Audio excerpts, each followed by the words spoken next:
Hi, everyone. This is Bree on the Marquee, and today we're going to break down the Critics' Choice Awards landing January 4th, 2026. Okay, so let's start with Best Actor. This year is truly stacked. I've had a very hard time narrowing down who I think is going to win. When it comes to the critics, though, I do believe that Chalamet is the favorite right now.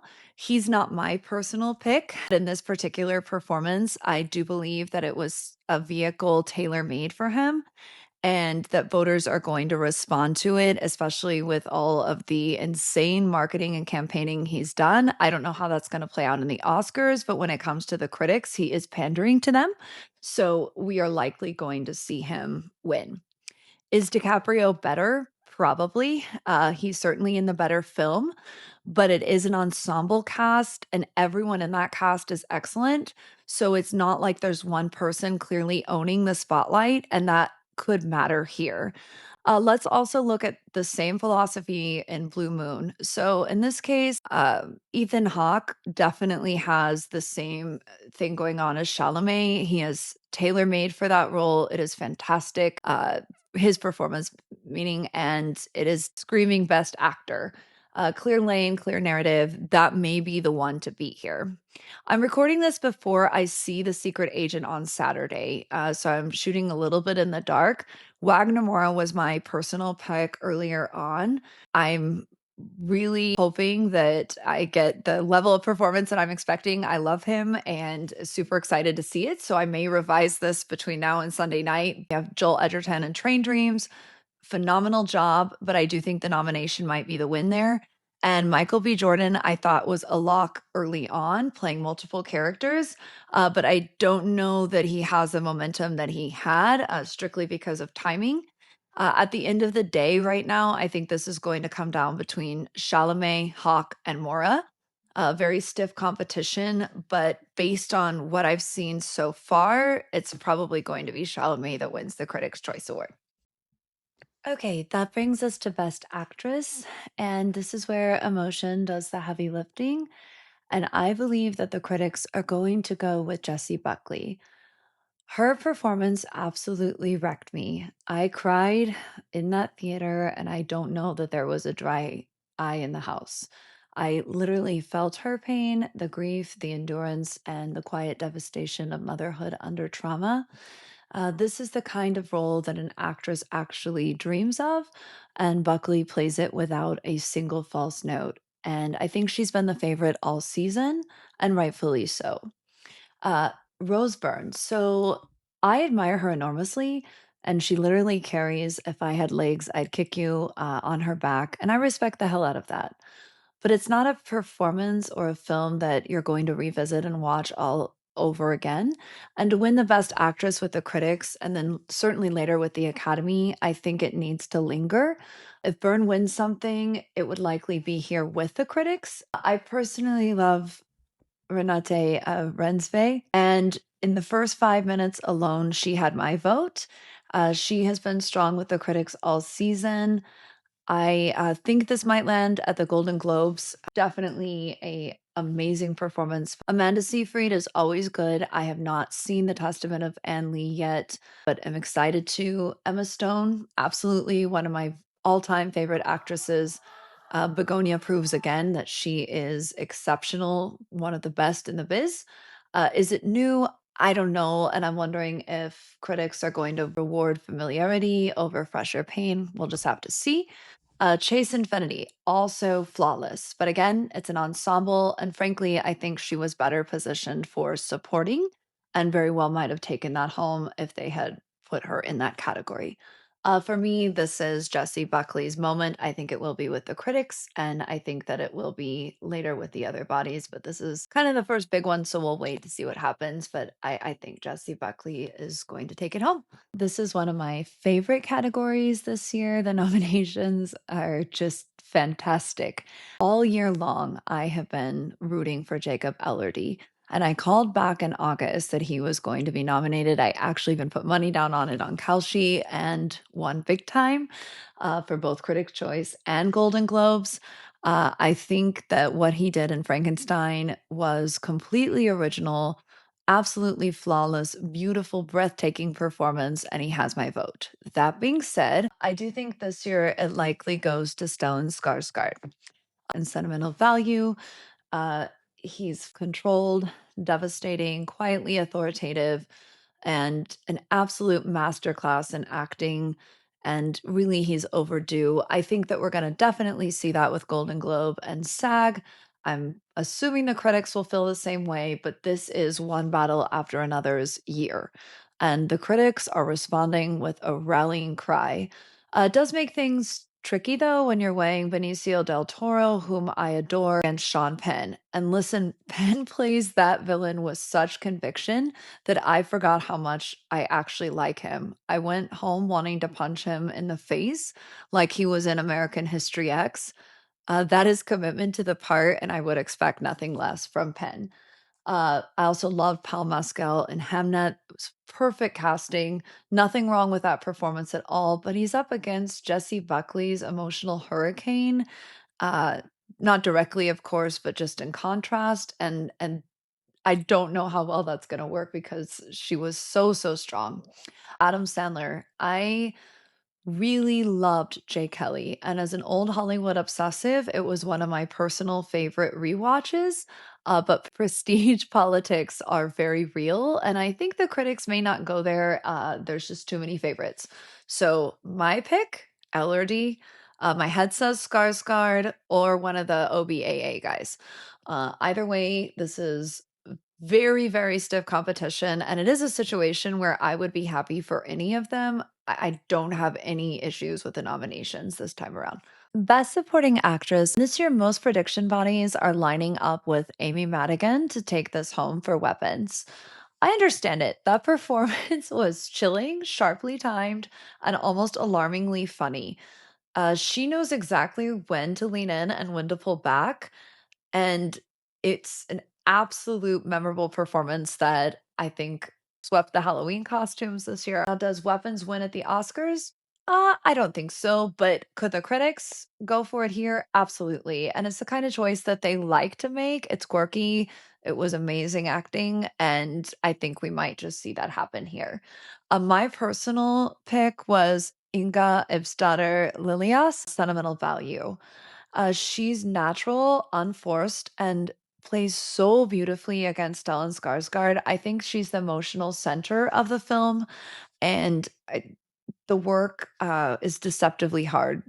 I absolutely adored her. Elle Fanning, she did what she's meant to do in Sentimental Value. She was perfectly cast, well calibrated, but it doesn't feel like a critic's win. She's definitely not my personal favorite, but I do think she was very solid here.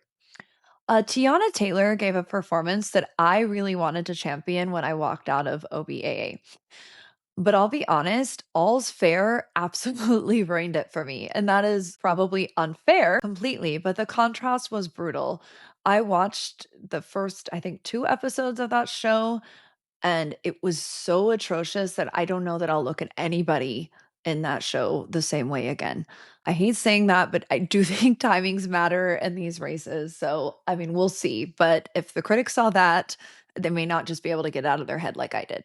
And it wasn't anything to her. It was just the show in general was so awful. Would not want my name attached to that project. I was thrilled to see Wumi Mosaku for Sinners. She's excellent. I haven't heard enough critics' momentum to call it a win, but absolutely fantastic performance in Sinners. And early on, I did think that the critics might hand this to Ariana Grande, especially coming off of last year with the first part of Wicked. But the film simply isn't performing. It's not as loved as last year. And I do think the comparisons that she's facing between last year to this year are not helping. Never say never, but I just don't see it. So, Lilias, you have my vote. But if you're going with the critics, I think Amy Madigan is going to be safe money. Okay, best director. This year feels inevitable. Paul Thomas Anderson. I adore PTA, and the critics adore him too. So I was roller girl for Halloween once, and my loyalty runs deep. He is overdue for his bows, and this feels like the moment critics finally stand, applaud, and just stop overthinking it. And I do think I have to agree with them. I mean, it's an absolutely fantastic job. Early on, when I first saw the slate, I actually thought this might go to Chloe Zhao. She did beautiful work, quiet, assured. But right now, critics just aren't talking about her directing with any urgency. Admiration, yes. There's been a little controversy. Passion, not quite. So I loved Guillermo del Toro's Frankenstein, and I am so, so grateful that he got to make it finally and that I got to see it in the theater. It's going to age flawlessly, and it's one of my favorite films of the year. Ryan Coogler deserves respect here. One of the most original, epic films of the year. And if he wins, it is not an upset. This is very, very much Sinners versus OVA. And so Josh Softy, Marty Supreme, it's uneven. Long in places, some odd directional choices. It's solid, but I don't think for directing that he's the critic's pick here. And I was genuinely happy to see Joachim Trier nominated. I loved the film. The editing for me was the weak point here, and I think that matters in the directing race. So when it's all said and done, I think the critics are going to give it to Paul Thomas Anderson.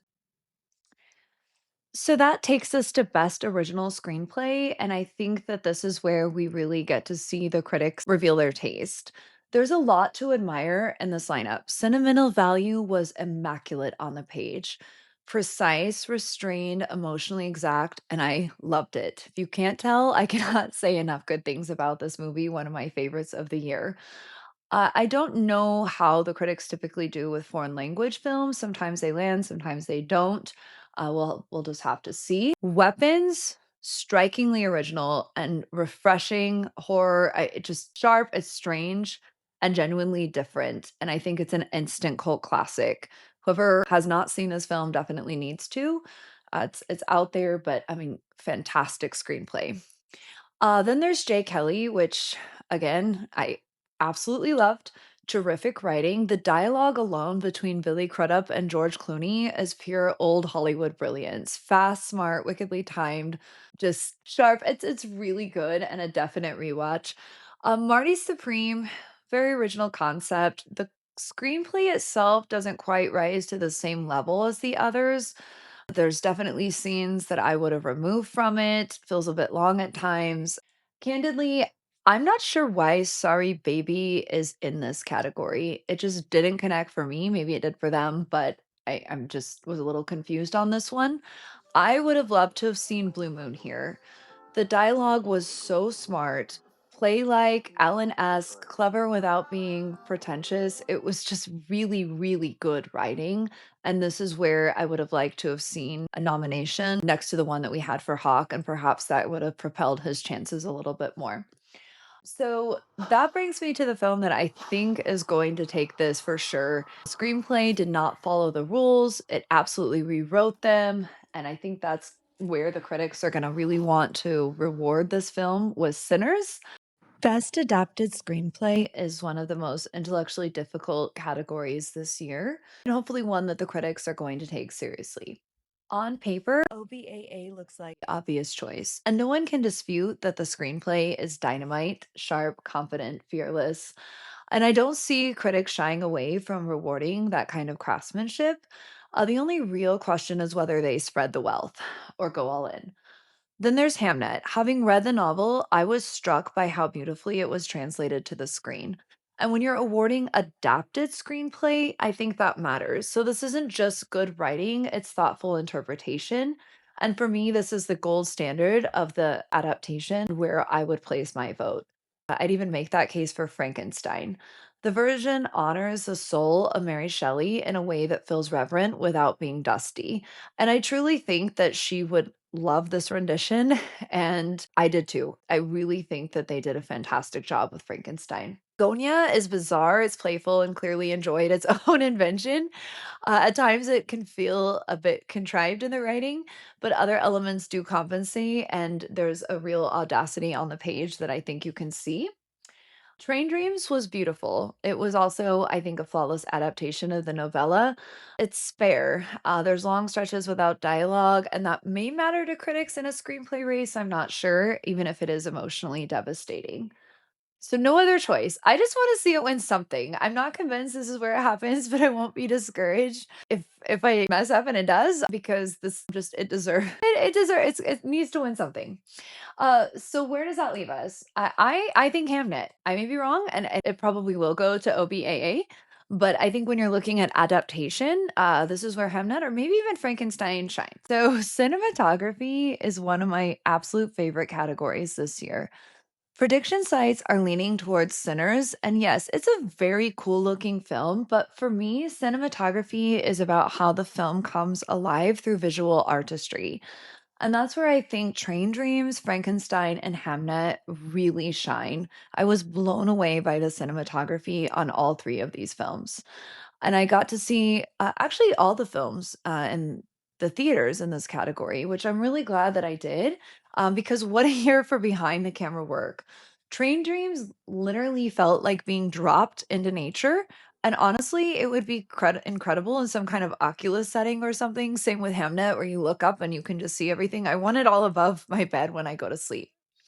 OBAA went old school, VistaVision, and all, and I love that. And F1 had fantastic shots too, and I think that's one of the things that I actually admired the most about F1, along with the score and sound. But if I'm calling it with the critics, I think that we're going to see Train Dreams take this. Best costume design, I'm not even going to cover everything else. Frankenstein, no question. If it doesn't win, the critics are delusional. Moving on. Best editing, OBAA. Flawless transitions, total control of rhythm, momentum. This is where I think sometimes people confuse editing with cinematography, but they shouldn't. Editing is structure, pacing, flow, and OBAA nails it. Long movie, but it doesn't feel that way. I mean, the flow is just is so good, and the storyline, the way that it's edited, I noticed it during the movie. It's amazing. If it doesn't win, then I think it goes to F1. They did extremely hard work in that film, and they did it very, very well. The last scene, I think, should have just been edited out of the movie. That was a directional choice, but still, we'll go forward from that. So, hair and makeup, which comes down to Frankenstein and weapons. And for me, it's Frankenstein.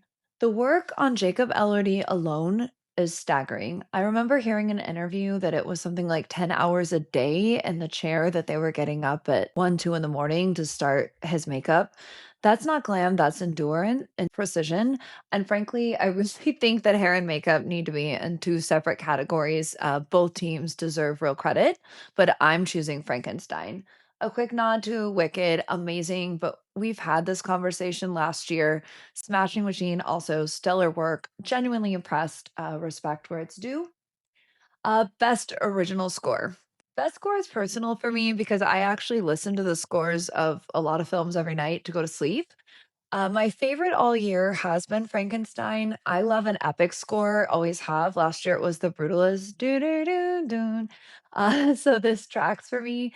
That said, Hamnet was beautiful, lyrical, devastating in its own way. F1 momentous. I loved it. Love Hans Zimmerman.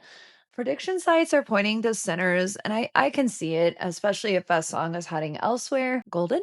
So this may be how critics choose to award the music in the movie overall. But my heart says Frankenstein, critics probably Sinners.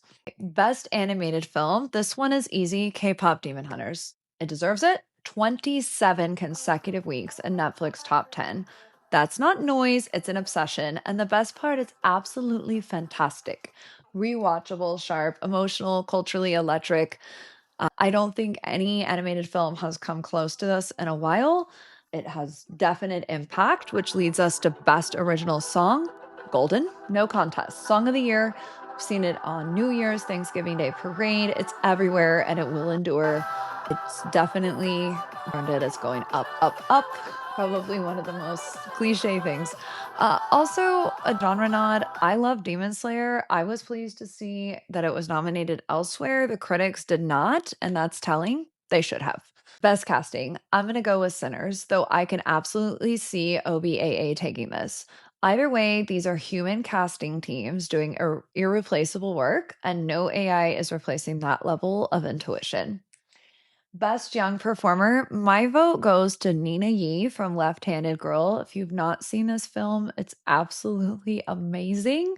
You can watch it on Netflix, but I think the critics are probably going to go with Miles Canton from Sinners. And then best foreign language film, I vote no other choice. You have no other choice but to vote for it. Critics seem enamored with It Was Just an Accident, but it didn't blow me away.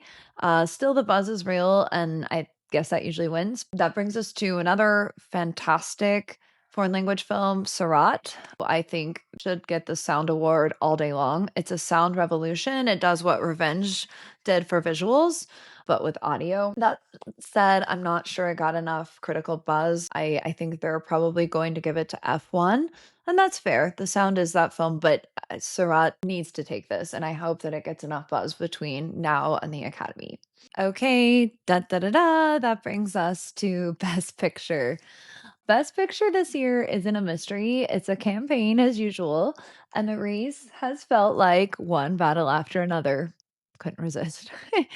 There are many films here that I genuinely loved, and I understand why they're nominated for sure. Frankenstein, I'm just thrilled that it's in the room at all. If you haven't noticed, then I really, really adore this adaptation. It's rich, it's reverent, and will age beautifully. I love it. Hamnet is a beautiful film. The first half does take some time getting there where it's going. And I do know that there was a lot of talk about it being Oscar bait. For critics, I don't know that it's a best picture. Same with Train Dreams. It's gorgeous, immersive. Could it win? Maybe, but I don't think so with the critics. Sentimental value, I could see it. I was curious when it landed a best picture nomination without also or being in the foreign language category. I think that was intentional. Maybe it was a prestige move for the other acting categories. Frankly, it deserves to be here. Marty Supreme was wildly entertaining, and I didn't even want to like this film, but I did. And I understand why the critics love it. They were courted to do so all year. Screenings, timings, embargoes is just perfectly placed, pandering to them. But still, it runs long, and when you stack it against the other two heavyweights, it's just not as strong. Wicked for Good feels like a nomination out of respect, just as a bookend maybe. And I feel a little nervous for the Academy on that one, honestly. I was thrilled to see Jay Kelly here. I did not consider that an upset at all. I was beyond happy, and it was one of my personal picks. I loved it, and I'm really glad that the critics went for it despite mixed reviews. Begonia wasn't on my top films this year, but I knew it was going to be on the critics, and I liked it. But I'll admit, I wanted Rental Family here, and I love that film. I thought the critics might too, but it didn't make it. Which brings us to the two films that have dominated the conversation: Sinners and One Battle After Another. So there is a risk of vote splitting here, and that's something I've considered because critics love them both so much. But one film that has been the film of the year, the most talked about, the most awarded, and the one that I think speaks directly to the political and cultural climate that we're all navigating right now. It's relevant, original, commanding, and it has been dominating from the start. And the best picture with the critics goes to One Battle After Another. This was its year, and I think that's what we're going to hear on Sunday. Thank you for tuning in. Thank you very much.